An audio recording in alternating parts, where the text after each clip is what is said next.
रायबरेली सपा के बागी विधायक मनोज पांडे ने इशारे ही इशारों में गांधी परिवार पर बोला हमला।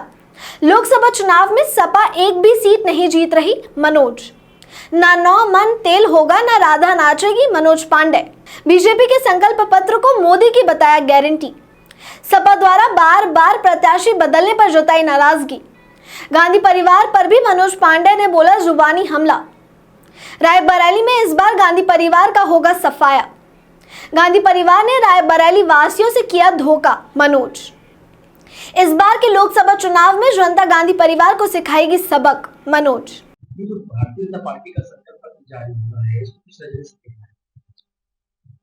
देखिए, संकल्प पत्र का सबसे बड़ा अर्थ यही है कि कौन पूरा करना चाहता है और किसके अंदर पूरा करने की क्षमता है।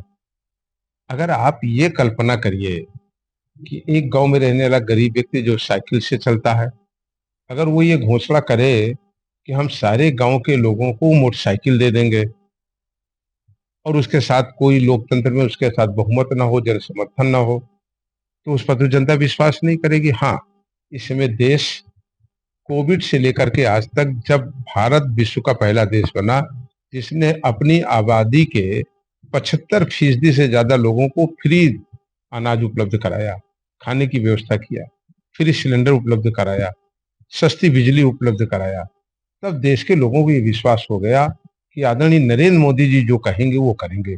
मेरा मानना है कि एक स्वतंत्र विचारधारा के रूप में अगर हम इस चीज को देखें तो आज भारत की सबसे बड़ी जनसंख्या वो केवल भारत के प्रधानमंत्री नरेंद्र मोदी जी की बात पर विश्वास कर रही है, उनकी गारंटी पर विश्वास करे।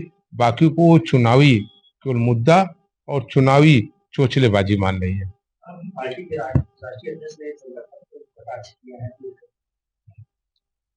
देखिए, हम लोग लगे हुए हैं पार्टी ज्यादा से ज्यादा सीटें जीते, लेकिन हमें दुख है कि तमाम नीतियों के कारण हम उत्तर प्रदेश में कोई सीट जीत नहीं पा रहे हैं। हमें दुख है इस बात का।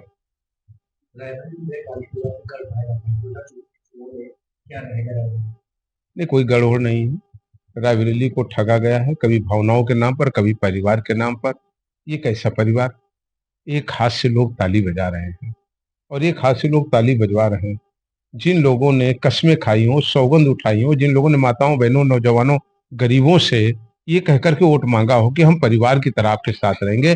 5 साल तक वो कोई काम ना करते, लेकिन 5 साल में क्या वो जनता के बीच में कहीं खड़े हुए? जनता ने क्या उनका दर्शन किया? क्या जनता ने उनकी फोटो देखी है? क्या जनता ने कभी उनको आमने सामने देखा है?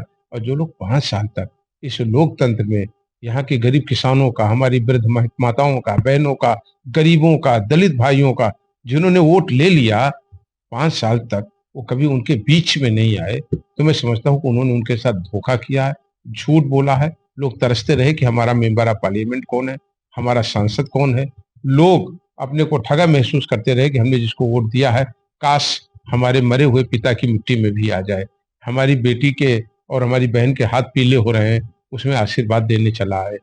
काश लोग ये देखते रहे कि जब बस दुर्घटनाएं हुई, ट्रेन दुर्घटनाएं हुई, नदी में डूबकर लोग मर गए, गांव में आग लगी, लोग मर गए, और तब उन लोगों की आंखें ये ढूंढती नहीं कि भारत के इस रायबरेली जनपद के लोकसभा के मेंबर गांधी परिवार से जो है श्रीमती सोनिया गांधी जी, आखिर वो कहाँ हैं, कहीं हमारे बीच में आ रही हैं या नहीं आ रही हैं। लोगों ने पाया कि उनके साथ झूठ, धोखा और फरेब हुआ। रायबरेली की जनता निराश है और मुझे लगता है कि रायबरेली एक नए इतिहास को गढ़ने और नए इतिहास को बनाने की तैयारी में खड़ा है।